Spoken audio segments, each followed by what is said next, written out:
சிம்மராசி நேயர்களே, உங்களுக்கு இந்த ஏப்ரல் 15ஆம் தேதி வரைக்கும் ஒரு சுமாரான காலகட்டம் தான் உங்களுக்கு. ஏப்ரல் 15க்கு பிறகு பரவாயில்லைன்னு சொல்லலாம். ஏற்கனவே அஷ்டமத்து சனி நடந்துட்டு இருக்குது. அதுபோக உங்களுக்கு இந்த ஏப்ரல் 15 வரைக்கும் உங்களுடைய ராசிநாதனான சூரியன் எட்டில் சனி செவ்வாயோடு சேர்ந்து சஞ்சாரிக்கக்கூடிய இந்த காலகட்டம் ஒரு மிதமான சுமாரான காலகட்டம் தான் சொல்லணும். ஆனால் அதே சமயத்தில் செல்போன் வழி தகவல்கள் உங்களுக்கு பெரிய நன்மையை நற்பலன்களையும் கொடுக்கும். ஏற்கனவே அஷ்டமத்து சனியில் ஜாதகம் இருக்கிற காலகட்டத்திலே கூட செல்போன் வழி தகவல்கள் உங்களுக்கு பெரிய ஒரு நற்பலன்களை கொடுக்கும். உங்களுக்கு தகவல் தொடர்பு சாதனங்களால் நன்மைகள் உண்டாகும். மாமனார் அல்லது மாமியார் வழியில் உங்களுக்கு நல்ல தகவல்கள், நல்ல சுப செய்திகள் கிடைத்து சந்தோஷப்படக்கூடிய ஒரு சூழ்நிலை ஏற்படும். ஏப்ரல் 15க்கு பிறகு உங்களுடைய பொருளாதாரம் நன்கு வளர்ச்சி அடையும், முன்னேற்றம் அடையும். சிலருக்கு பணம் சார்ந்த பிரச்சனைகள் இருக்கும். சிலருக்கு கடன் வாங்க வேண்டிய நிலைமை இருக்கும். அவங்க பங்கு பத்திரங்கள் போன்றவற்றில் கையெழுத்திடுவது எச்சரிக்கையாக இருப்பது நல்லது. பெரும்பாலான சிம்மராசி நேயர்களுக்கு அம்மா அப்பா கூட ஒரு கருத்து வேறுபாடு ஏற்படும்.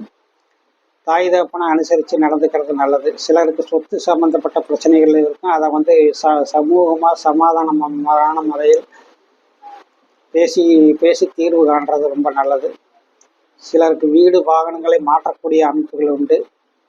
வாகன கடன்கள் போன்றவற்றை வாகன சம்மந்தப்பட்ட கடன்கள் இருக்கிறவங்க கரெக்டாக அதை கட்டிட்டு வரணும். இல்லைன்னா அதனால் ஏதாவது ஒரு தர்ம சங்கடமான சூழ்நிலை ஏற்படக்கூடிய ஆபத்துகள் உண்டு. குழந்தைகளின் வழியில் உங்களுக்கு நல்ல நற்பலன்கள் உண்டு. குழந்தைகளால் சிறப்படைவீர்கள். குழந்தைகள் வழியில் உங்களுக்கு நல்ல மகிழ்ச்சி, அதாவது நல்ல மதிப்பெண்களை பெற்று உங்களுக்கு சந்தோஷத்தை கொடுப்பாங்க குழந்தைகள். பூர்வீக சொத்து சம்மந்தப்பட்ட பிரச்சனைகள் இருக்கிறவங்களுக்கு சில சிக்கல்களோடு ஏற்பட்டாலும் அது ஒரு நல்ல முடிவுக்கு வரும். இந்த காலகட்டத்தில் ஏதாவது பூர்வீக சொத்து சம்மந்தப்பட்ட கோர்ட்டு வில்லங்க விவகாரத்தில் ஈடுபடுவது நல்லது கிடையாது. அஷ்டமத்து சனி நடந்துட்டு இருக்கிற காரணத்தினால் இந்த ராசியை பொறுத்த வரைக்கும் இந்த மாதத்தை பொறுத்த வரைக்கும் கணவன் மனைவி உறவு நன்றாகவே இருக்கும். செல்போன் வழி தகவல், மாமனார் வழி சொத்துக்கள், பங்குபாகம் பிரிவினை சம்பந்தப்பட்ட விஷயங்கள் ரொம்ப நல்ல பலன்களை எதிர்பார்க்கலாம். மற்ற இணையங்கள் சொத்து வாங்குறதெல்லாமே கொஞ்சம் ஒரு மாதம் 1.5 மாதம் தள்ளி வச்சுக்கிறது நல்லது.